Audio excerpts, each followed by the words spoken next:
pouquinho mais do resumo aí do congresso lá de São Paulo, né? Então a gente vai falar um pouco dos últimos dias, né? O que falaram, comentando aqui hoje sobre a cirurgia do contorno corporal para quem perdeu peso e acabou tendo algumas sobras, né, de pele. Então a cirurgia do contorno corporal nas pacientes, seja pós-bariátrica ou paciente que emagreceu por conta mesmo, né, que fez dieta, exercício e perdeu peso, acaba sobrando nessa cirurgia do contorno corporal algumas áreas do corpo com sobra de pele que precisa ser tratada. Lembrando aqui que o colega nosso aí, o Fabiano Erzinger, cirurgião vascular, né? Então sempre lembrando também, já com a postagem dele aqui, que o cuidado, principalmente nessas cirurgias do contorno corporal e cirurgias longas, né? Sempre cuidar também com a prevenção da trombose, né? Então esse é um fator importantíssimo aí para cirurgias longas, né? A gente já toma o cuidado de fazer a prevenção da trombose venosa profunda, prevenindo também uma possível evolução para uma embolia pulmonar. Então essas pacientes longas vão sempre fazer o uso da bota pneumática, vão fazer o uso de uma meia elástica de compressão, depois para casa ainda usando uma medicação para prevenir a trombose, por mais uns 8 dias usando uma pequena injeção aí para controlar, né? E aí fica o cuidado, né? Então nas cirurgias do contorno corporal, que geralmente são as mais solicitadas pós grandes perdas de peso, então tem a cirurgia da mama, né? A redução ou levantar a mama, mastopexia, né? Pode ser feita com ou sem implante, que isso o que vai definir se vai ser com ou sem implante é realmente a quantidade de tecido, o tipo de pele, uma mama mais glandular, mais gordurosa, né? Aí vai, dependendo do que a gente vai discutir aqui na avaliação, ou dependendo da preferência do cirurgião que for escolhido para fazer essa cirurgia, né? A outra região pós-bariátrica, né, que comumente se opera é a cirurgia do abdômen, abdominoplastia, e principalmente então nessas cirurgias do contorno corporal, na cirurgia de abdômen propriamente dito, existe uma sobra que a cirurgia de abdômen não corrige, é a sobra lateral. Essa sobra lateral precisa ser arrumada e é uma cirurgia própria para essa região da lateral, que é a flancoplastia. Então a flancoplastia pode ser feita junto com a cirurgia de abdômen e aí vai se chamar aquela cirurgia em forma de cinto, ou do inglês, cirurgia de Belt, ou outros chamam abdominoplastia, mas flancoplastia, ou abdominoplastia 360 graus. Então isso é aquela que dá a volta toda, né? Então já falamos aí da mama, do abdômen, da cintura, e aí virando as costas, na região das costas, outra região muito comum que formam aqueles rolinhos ou preguinhas, né? Normalmente quando inclina já se percebe aquela preguinha atrás beirando o sutiã. Então nessa região também tem uma cirurgia propriamente que vai tirar a pele em excesso dessa parte, que é a dorsoplastia, e deixa uma marca ali na altura do sutiã, às vezes em menor grau, não pega todas as costas, ou às vezes avança quase até metade das costas, às vezes até completa as costas todas. Então depende muito do grau de flacidez, né, que vai grau normal, grau leve, grau moderado e um grau severo de sobra na região ali alta das costas, né? Então, seguindo aí nessas cirurgias de perda de peso, falar também da sobra de pele que ocorre na região das coxas e dos braços. Então essas regiões existe também a coxoplastia interna, ou levantamento de coxa, ou lifting de coxa, e vai variar também grau leve, grau médio, grau severo, precisando de cortes mais extensos, às vezes um corte só na virilha e uma pequena vertical, na virilha e uma vertical um pouco mais extensa, indo em direção ao joelho, né? Ou às vezes até uma forma de um T, não só de um L ou de bumerangue, né? Então isso que é a cirurgia da coxa. E a cirurgia do braço, existe a cicatriz tanto na forma anterior, numa forma inferior, posterior ou até mais posterior, né? Então cada cirurgião vai ter uma preferência, né?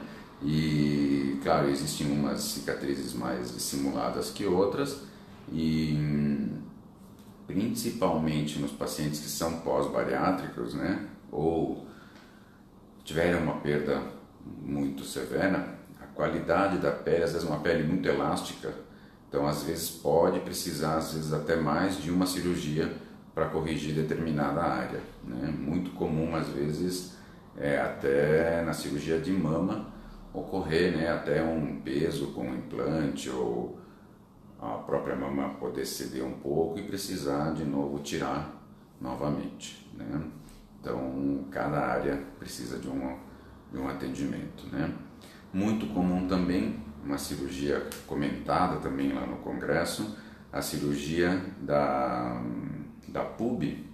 Então geralmente com grande perda de peso, a região da pub também vai cair um pouquinho, e aí na cirurgia de abdômen geralmente ela já é levantada. Caso ocorra só queda dessa região da pub, ou já fez um abdômen e só tem essa região da pub caída, né? Então existe a puboplastia, que vai levantar essa região da pub e fixando ela numa altura correta, e se precisar também emagrece essa região da pub, né? Deixando uma transição do abdômen com a pub mais suave, né? Também comentado na jornada, mas já não nessa parte da cirurgia de contorno corporal, mas a cirurgia da rinoplastia também, né? Teve um módulo bem comentado com o professor Oscar Ramírez, né?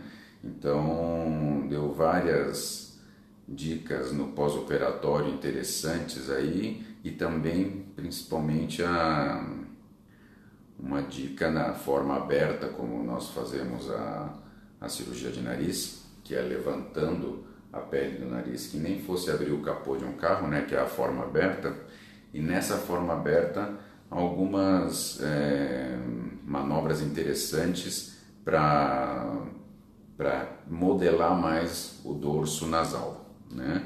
Também a forma de fratura nasal, quando ele indica, né, a fratura nasal, é uma forma também, como a gente já está acostumado, mas é uma forma em L, né, ascendente. Então, tudo para ter um refinamento aí na cirurgia nasal também, para fazer a cirurgia nasal, né? Na cirurgia do contorno corporal, então até como a gente falou da prevenção da trombose, é muito importante também essa prevenção da trombose, a gente estimular a deambulação precoce do paciente. Então, o uso da meia elástica, o uso da bota pneumática, o paciente está operando, está deitada, fica fazendo massagem na perna para prevenir a trombose, né? E daí a medicação para casa, né? A Simone comenta aí, né, acho que até os médicos no geral, né, Simone, que a gente tem que gostar do que faz, né, para todo dia acordar e querer fazer a mesma coisa, né? Mas principalmente, além de gostar, claro, tem que se dedicar e estudar nessa parte aí que a gente gosta, que é a cirurgia plástica, né? Então, as áreas de lipo para fazer, né? As áreas de lipo para fazer nessa cirurgia do contorno corporal vai depender se a paciente teve grande perda de peso ou não. Uma paciente normal que não teve grandes emagrecimentos pode fazer a cirurgia de lipo, né? No caso a gente até usa a cirurgia de vibrolipo. A vibrolipoaspiração, ela é um pouco menos traumática ou agressiva do que a lipo tradicional, e ela dá uma recuperação um pouco mais confortável também, né? Então para quem já tem uma boa qualidade de pele, que não tem o emagrecimento e só tem aquela gordura localizada, então está bem indicado aí de fazer a lipo. Agora, se já teve uma perda de peso e tem áreas localizadas para precisar tratar de gordura e também sobra de pele, daí dependendo da região onde está essa sobra, tem que fazer essas retiradas, né? Se for no braço, que tem aquela sobrinha que faz aqui embaixo e chacoalha muito fina, se só fizer lipo aí, pode ficar mais flácido. Então precisa fazer a braquioplastia, né? Então a Luciana aí, né, agradecendo as explicações, que talvez uma candidata aí para pensar numa cirurgia de lipo, né, Luciana? Mas isso, a hora que você puder, tiver tempo, né, vem para a gente fazer as medidas, né?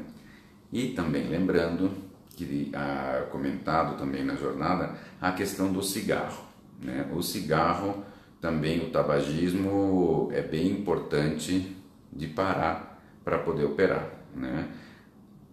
O que faz o cigarro? O cigarro, se for uma cirurgia só de lipo, que os cortes são pequenos, até não tem tanto sofrimento na questão para uma lipo, né? Agora, uma cirurgia de abdômen, uma cirurgia de mama, uma cirurgia de nariz, são áreas delicadas e tem um descolamento proporcionalmente, né, grande, daí precisa parar com o cigarro, né? De 2 a 4 semanas, quanto mais puder, melhor, né?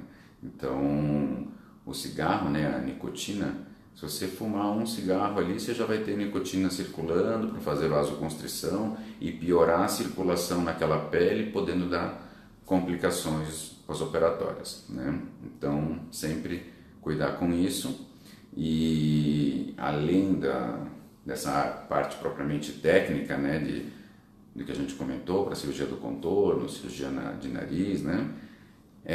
Sempre vai passar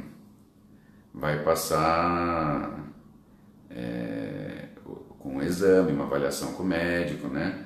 Luciana comentando sobre o cigarro, né? Por isso que eu lembrei que tinha que comentar do cigarro, né? Porque tem gente que a gente pede para parar e não para, né? Então a gente puxa a orelha de quem não para, né? Mas aqui a gente conversa. E aí a cirurgia do contorno, ou qualquer cirurgia, né, vai ter aquela avaliação pré-operatória, vai passar em consulta com o seu médico, vão ser pedidos exames pré-operatórios. Se tiver alguma doença associada, também tem que ter uma carta liberando do médico que acompanha, né, se for pressão alta, do cardiologista, se for alteração de diabetes ou de tireoide, do médico endocrinologista que acompanha, né? Às vezes, se tem algum distúrbio de ansiedade, depressão ou qualquer outra alteração que precise do acompanhamento, né, do psiquiatra, também pode encaminhar a carta do psiquiatra, né? Então, tudo isso é importante aí para ter um pós-operatório seguro, tranquilo e a recuperação seja boa, né? Então, sempre pensando numa cirurgia, a questão do peso sempre é importante, né? Se puder reduzir de peso para operar, sempre vai ser o melhor, porque daí vai ter um resultado também melhor com a cirurgia, né? Não só que a cirurgia fica mais bonita, né, por melhorar o contorno, mas também por você sai de uma faixa de peso de risco para mais complicações. Nós fizemos um estudo de nossas próprias pacientes que operamos abdominoplastia e comparamos elas por 3 diferentes pesos, né? Peso normal, sobrepeso e obesidade grau 1. E aí o estudo demonstrou mesmo que conforme aumentava o peso, aumentava as complicações. Mais comum é juntar líquido, que é o seroma, sangramento, infecção, né? Então, tudo isso ajuda. Se você reduzir peso para daí operar, sempre vai ter um melhor resultado, né? Então, fica aí hoje aqui essa postagem, né, sobre o contorno corporal, leves nuances sobre rinoplastia também. E, por favor, deixem aqui as suas dúvidas, suas perguntas, que vai gerar daí novos temas com certeza para a gente falar semana que vem sobre outros assuntos, ok? Muito obrigado, boa semana.